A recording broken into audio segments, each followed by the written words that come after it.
Olá, bem-vindos a mais uma exploração aqui com a gente. Olá! Hoje, o nosso foco é num tema, olha, essencial.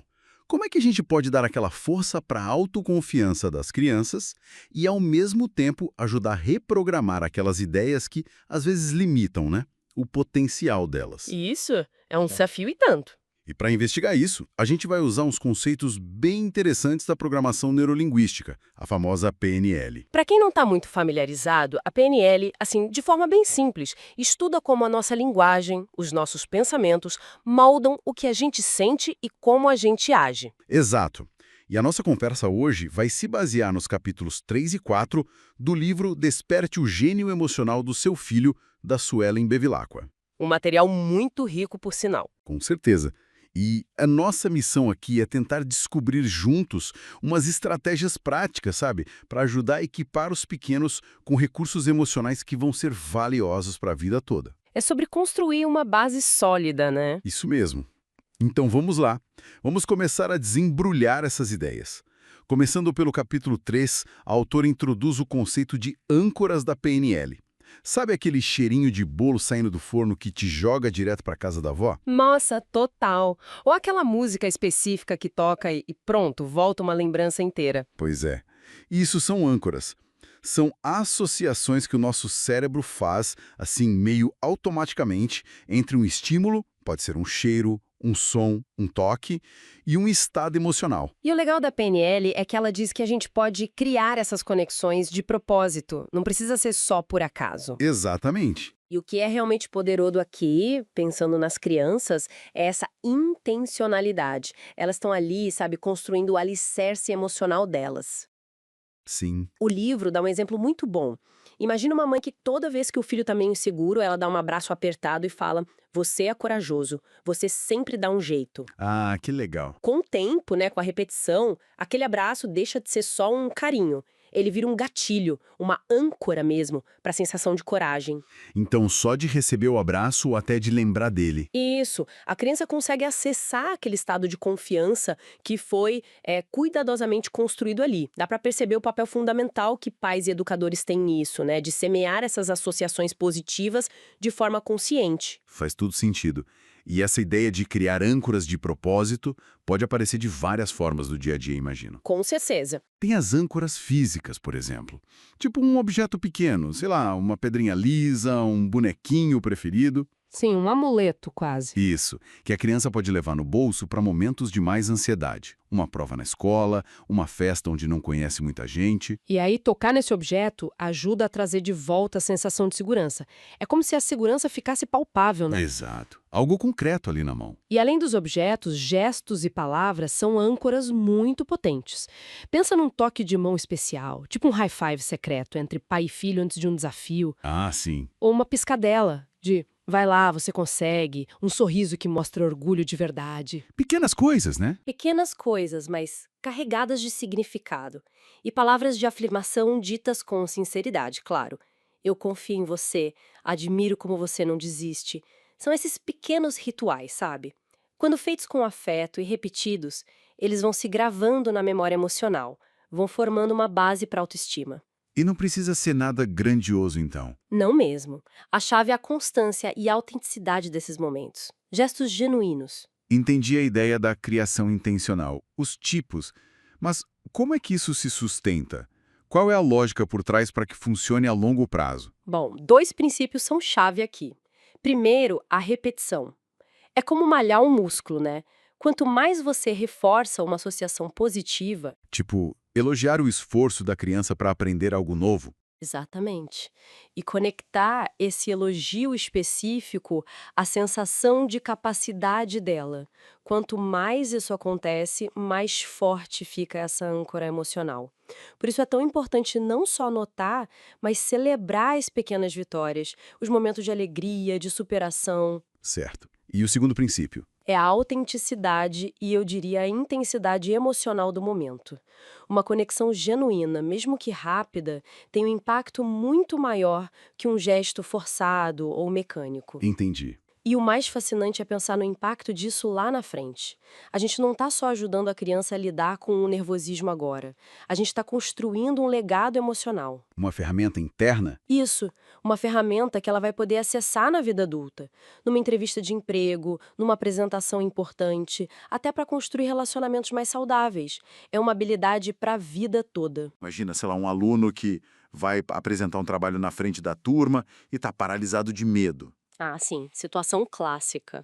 É aqui que fica interessante ver como essas ideias funcionam na hora H, né? Sim. E tem abordagens bem diretas e eficazes para isso. Uma delas é a respiração consciente. Ensinar a criança a inspirar fundo. Talvez até imaginar que está puxando calma, coragem. E soltar o medo na expiração. Exatamente. Soltar a tensão, o medo, devagarinho. Com a prática, a própria respiração ritmada pode virar uma âncora de calma. Que legal. Que mais? Outra ferramenta muito poderosa é a visualização positiva.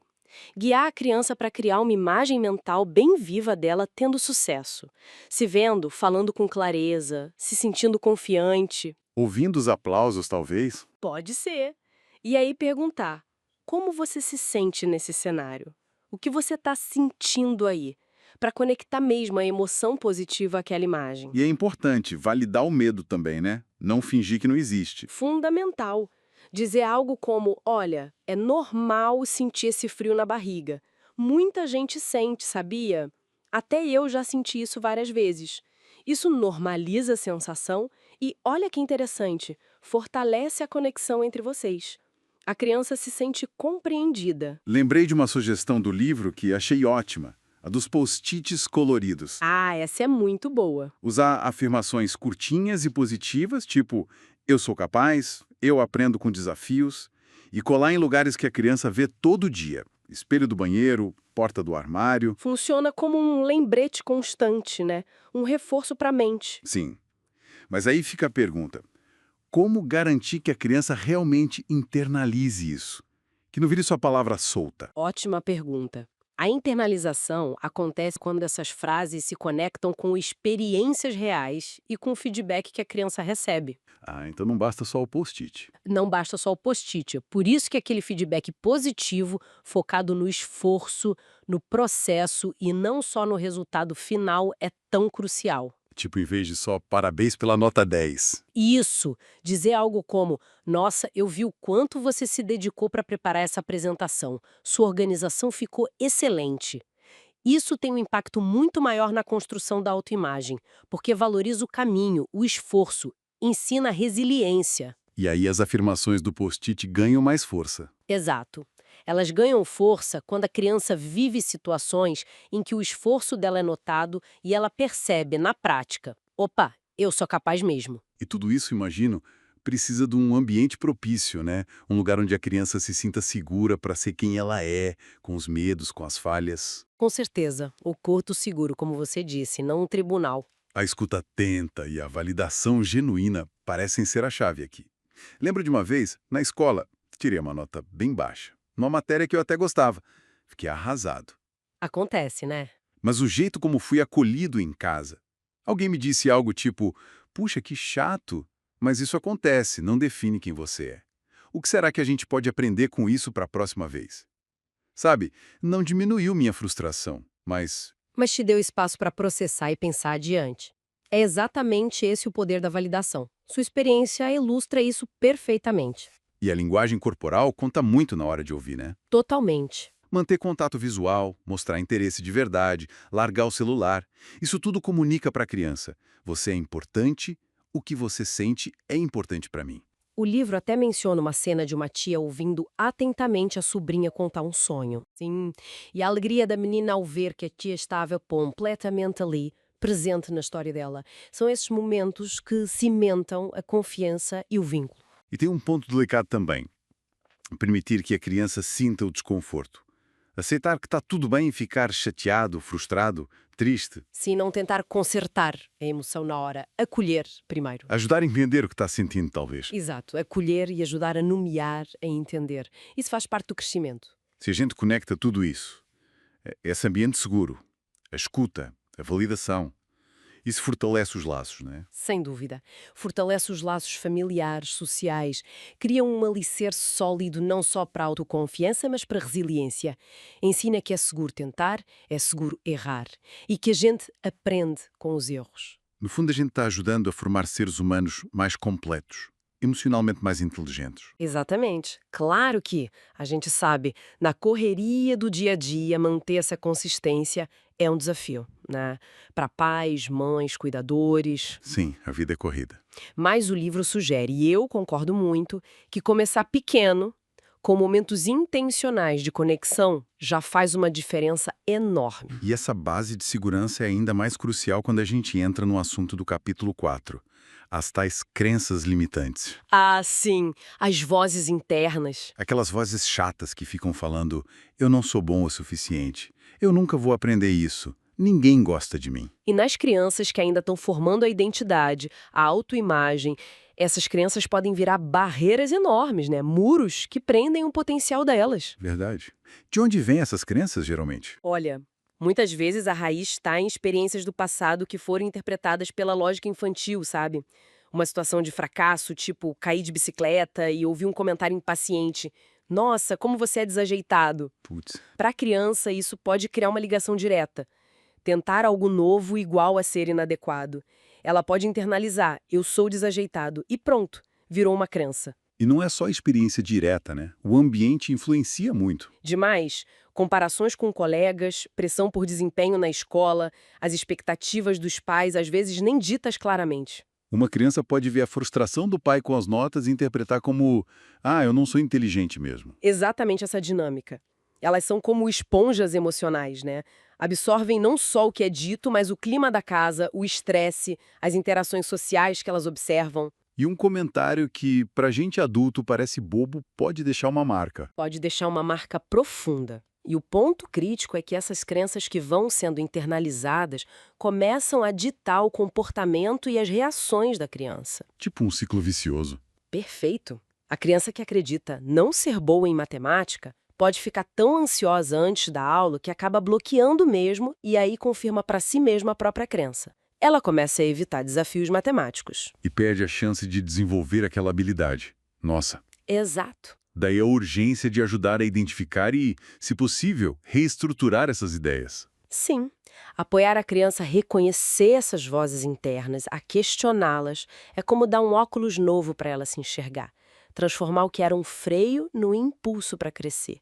E a PNL oferece umas ferramentas bem interessantes para ajudar nesse processo. Isso levanta uma questão importante, né? Como é que a gente pode, na prática, ajudar a criança a desmontar essas crenças que limitam? Boa pergunta. O que a PNL sugere? Uma técnica é a da dissociação. Parece complicado o nome, mas a ideia é simples. Ajudar a criança a se distanciar emocionalmente de uma memória ou situação difícil. Como assim se distanciar? É como se ela pudesse assistir a cena de fora, sabe? Como se fosse um filme e ela só é espectadora. Isso ajuda a diminuir a carga emocional, o medo, a vergonha. Ah, entendi. Ver como observador. Isso. Numa conversa calma, depois de algo frustrante ter acontecido, a gente pode perguntar: se você pudesse ver essa cena de fora, como num filme, o que você notaria? A ideia é permitir uma análise um pouco mais objetiva, focando nos aprendizados e não só na emoção negativa do momento. Interessante essa perspectiva.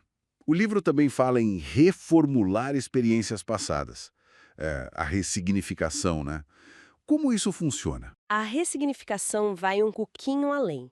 O objetivo é revisitar uma memória dolorosa ou frustrante e ajudar a criança a encontrar um novo significado para ela. Um significado mais construtivo. Dá um exemplo. Claro. Pega aquele menino que foi mal no jogo de futebol e pensou, sou um perdedor.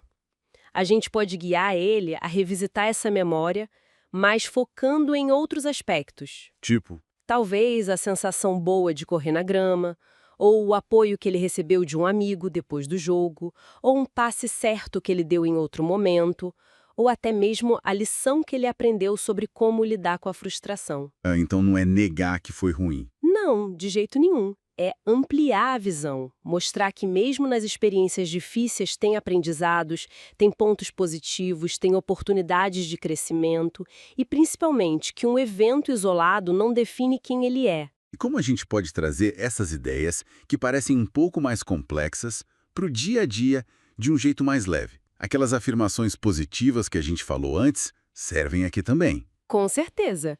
Elas funcionam como um mantra diário, né? Eu sou capaz de aprender coisas novas, eu posso pedir ajuda quando eu preciso. Sim, e o livro dá aquele exemplo bem concreto, da mãe, a Ana, ajudando o filho, o Lucas. Ele se achava chato e tinha dificuldade com amigos. Isso, lembro desse exemplo. E ela usou a dissociação, né? Pediu para ele imaginar como um amigo descreveria ele, e aos pouquinhos ele foi vendo qualidades que ele nem percebia. Esse exemplo da Ana e do Lucas é ótimo, porque mostra a aplicação na prática, com paciência. E sim, as afirmações são uma ferramenta complementar super importante. Principalmente se entram na rotina. Exato. Introduzidas em rituais tipo ao acordar, antes de dormir. Mas, de novo, elas ganham força mesmo quando estão combinadas com um ambiente que reforça essas novas crenças de forma consistente. Aquele espaço seguro para se expressar sem julgamento. Isso, e onde a criança recebe apoio emocional para encarar os desafios que antes pareciam impossíveis. Cercar a criança de estímulos que valorizam o esforço, a curiosidade, a aprendizagem. Isso é essencial para a reprogramação mental acontecer e, mais importante, se manter. E imagino que, com tempo e consistência, os resultados começam a aparecer no comportamento mesmo, né? Sim, é um processo gradual. Aquele medo de errar que paralisava pode virar uma curiosidade de tentar.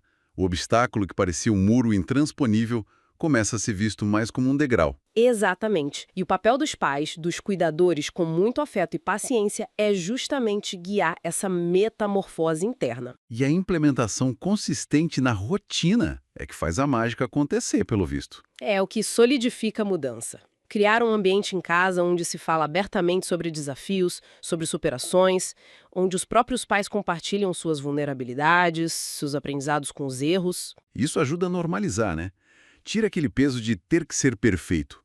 Humaniza a jornada. Exatamente. Mostra que errar faz parte do processo para todo mundo. O livro bate muito na tecla da repetição para consolidar as novas crenças. Gostei da ideia de usar brincadeiras. Tipo, fazer um teatrinho em casa para criança que tem medo de falar em público. Ah, sim. Transformar o medo em algo divertido. E focar na coragem de tentar, não na perfeição da performance. Isso. E celebrar cada pequena vitória é crucial nesse caminho. Reconhecer e falar sobre o progresso, por menor que pareça. Olha só como você lidou bem com essa situação hoje. Lembra como era difícil antes? Isso deve dar um gás danado para a nova crença, né? É um reforço poderosíssimo. E momentos simples do dia, como jantar em família, podem virar ótimas oportunidades para conversar sobre os desafios do dia, mas focando nos aprendizados, nas estratégias que funcionaram. E incentiva a falar sobre os sentimentos, as inseguranças. E validar. Sempre validar essas emoções. Isso constrói uma ponte de confiança que é a base de tudo. As histórias de sucesso que o livro traz são muito legais mesmo. Lembro daquela menina com um pavor de falar em público. Sim, e a mãe usou jogos. Isso e ajudou a reformular a crença de preciso ser perfeita para algo como o importante é me divertir e aprender. E a menina foi se transformando. Ah, esse é ótimo. A mãe criou um jogo de tabuleiro, né? Transformou matemática numa aventura. E ajudou ele a construir a crença. Eu consigo entender isso um passo de cada vez. Que incrível! Essas histórias são fantásticas, né? Elas mostram que a mudança é totalmente possível. Ilustram como as técnicas funcionam quando aplicadas com sensibilidade dentro de uma mente que acolhe. Elas mostram que, a cada pequena vitória, a nova crença vai sendo validada. Exato. A crença de eu sou capaz, eu consigo aprender, eu posso superar, vai se fortalecendo. Cultivar esse espírito de possibilidade, onde o erro é visto como chance de aprender e o encorajamento é constante. Isso faz toda a diferença. E os ambientes que a gente frequenta, casa, escola, podem ser moldados para ajudar nisso. Podem e devem ser moldados para oferecer esses reforços positivos, para celebrar cada conquista. A prática e a repetição são a chave para internalizar essas novas formas de ver o mundo e a si mesmo. Fazendo uma última reflexão sobre tudo isso que a gente conversou, fica muito claro que a transformação começa quando nós adultos acreditamos de verdade na capacidade de mudança e crescimento das crianças, né? Sem dúvida. A nossa crença nelas é o primeiro passo. Acompanhar uma criança superar um medo que parecia enorme ou desmontar uma crença que aprendia é testemunhar algo muito poderoso. É emocionante de verdade. Pais, mães, educadores que se dedicam a criar esses espaços seguros, que aplicam essas estratégias com empatia, estão, na verdade, cultivando esperança. Estão possibilitando pequenas, grandes vitórias todos os dias. Pequenos milagres diários, como diz o livro. Exato. Então, o que tudo isso significa? Significa que a gente tem em mãos ferramentas muito valiosas para ajudar as crianças a construir um futuro emocionalmente mais saudável, mais resiliente. Bom, então, recapitulando rapidinho os pontos principais da nossa conversa de hoje.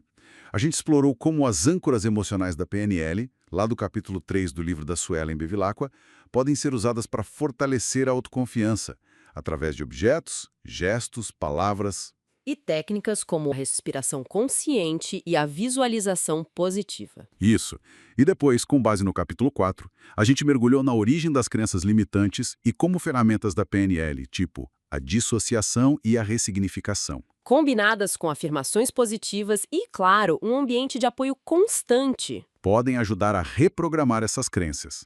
E a importância da escutativa, da validação emocional, de focar no esforço e celebrar as conquistas. E isso permeou tudo, né? Exatamente. Foi o fio condutor. E para fechar, fica aqui uma provocação, uma reflexão para quem nos ouviu, que vai um pouco além do livro, mas que nasce dessa nossa discussão. Manda lá! Considerando o impacto profundo que essas abordagens podem ter no desenvolvimento infantil, como será que a aplicação consciente e mais ampla desses princípios por pais, mães, educadores poderia, a longo prazo, moldar não apenas indivíduos mais resilientes, mais autoconfiantes, mas, quem sabe, contribuir para uma sociedade com uma inteligência emocional coletiva mais elevada? Uau! Uma pergunta e tanto para a gente continuar pensando. Fica no ar. Agradecemos demais a companhia de todo mundo nessa análise. Obrigada, pessoal. Até a próxima!